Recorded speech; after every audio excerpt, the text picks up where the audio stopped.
So, ayan, may nag-comment, shadow, maitim talaga. Yung kilikili ko daw. So, tingnan nga natin. So, ayan, pa-flash yan natin na.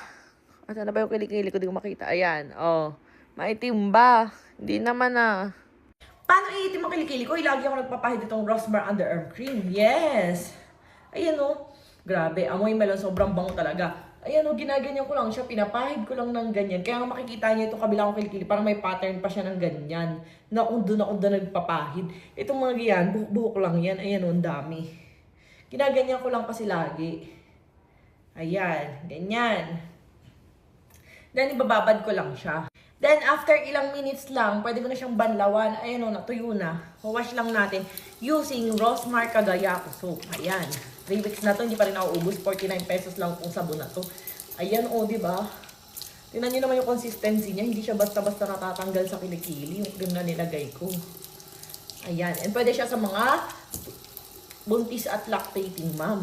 Ayan, Cagayaco soap ang tapang wash natin para matanggal yung cream. Kaya dahil sa cream na yan, no rinse formula yan, kaya kahit di mo na yung banlawan.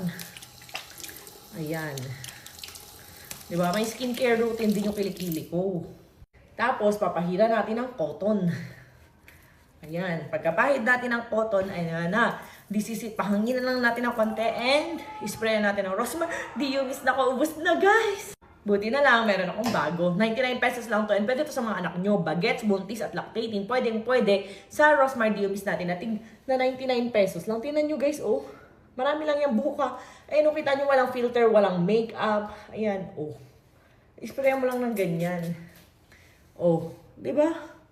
Dami lang yung hair. Spray mo lang ng ganyan. Ayan, magpo 5 months pregnant na tayo, guys. Going 5 months na tayo.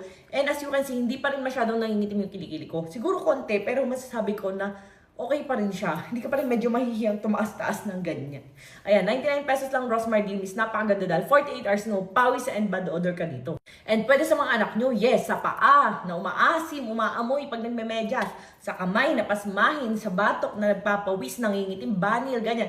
Eto na, Rosmar Diomis is the key. 48 hours no pawis and bad odor at nakakaputi pa.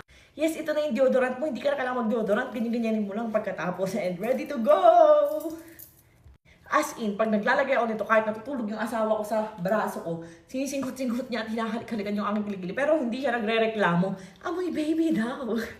And yes, nangitim din dati ang kilikili ko, pero dahil binababad ko siya gamit tong Rosmar Underarm Cream, kita nyo naman may line pa siya talaga na maitim, di ba? Ayan, ito yung pinapahid ko. Yung picture niya after kaya mga na kay Talia Rose, so aking pangalawang baby. So, syempre dahil nga normal sa buntis, nangingitim ang kilikili, ito